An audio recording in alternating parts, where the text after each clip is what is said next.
June 21-ന് അത് സംഭവിക്കും. Big boss Malayalam season 7-മായി ബന്ധപ്പെട്ടിട്ടുള്ള ഞെട്ടിക്കുന്ന അപ്ഡേറ്റ് എത്തിയിരിക്കുകയാണ്. ബിഗ് ബോസ് മലയാളം സീസൺ 7-നായി ആരാധകർ ഏറെ ആകാംക്ഷയോടെ കാത്തിരിക്കുകയാണിപ്പോൾ. പരിപാടി ആരംഭിക്കുമെന്ന പ്രഖ്യാപനം വന്നത് മുതൽ ഫേസ്ബുക്കിലും മറ്റും ഫാൻ പേജുകളും സജീവമാകാൻ തുടങ്ങിയിരിക്കുകയാണ്. ബിഗ് ബോസിന്റേതായ ഒരു അറിയിപ്പ് കൂടെ എത്തിയിരിക്കുകയാണിപ്പോൾ.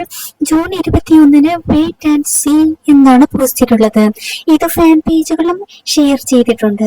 ജൂൺ 21-ന് ഷോ തുടങ്ങുകയാണെന്നോ കോമണർക്കുള്ള പ്രൊമോ വീഡിയോസ് ആണ് വരുന്നത് എന്നൊന്നും വ്യക്തമായിട്ടില്ല. സീസൺ 5 മുതലാണ് ഷോയിൽ കോമണർക്ക് അവസരം ലഭിച്ചു തുടങ്ങിയത്. സീസൺ 5-ൽ ഗോപികയായിരുന്നു കോമണറായി എത്തിയത്.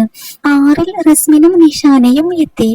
ഇത്തവണത്തെ എത്ര പേർ കോമണറായി ഉണ്ടാകുമെന്ന് വ്യക്തമായിട്ടില്ല.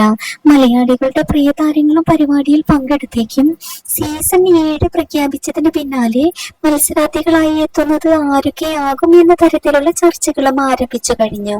അന്തരിച്ച നടൻ കൊല്ലം സുധിയുടെ ഭാര്യ രേണു സുധിയും അനുമോളും അലൻ ജോസ് പെരേരയും സന്തോഷ് വർക്കിയും ഒക്കെ ബിഗ് ബോസ് ഹൗസിലേക്ക് എത്തുമെന്ന രീതിയിൽ ഊഹാപോഹങ്ങൾ വന്നുകൊണ്ടിരിക്കുന്നു. മത്സരിക്കാനോ? ഞാൻ അറിഞ്ഞില്ലല്ലോ എന്നാണ് അനുമോൾ ഇതിനോട് പ്രതികരിച്ചിരിക്കുന്നത്. അവസരം കിട്ടിയാൽ പരിപാടിയിൽ പങ്കെടുക്കുമെന്ന് രേണു സുധി വ്യക്തമാക്കിയിട്ടുണ്ട്. എന്നിരുന്നാലും ആരൊക്കെയായിരിക്കും മത്സരാർത്ഥികളെന്ന് അധികം വൈകാതെ തന്നെ വ്യക്തമാക്കും. ബിഗ് ബോസ് മലയാളം സീസൺ 7-ന്റെ അപ്ഡേറ്റുകൾക്കായി എന്റെ ചാനൽ മറക്കാതെ സബ്സ്ക്രൈബ് ചെയ്യണേ.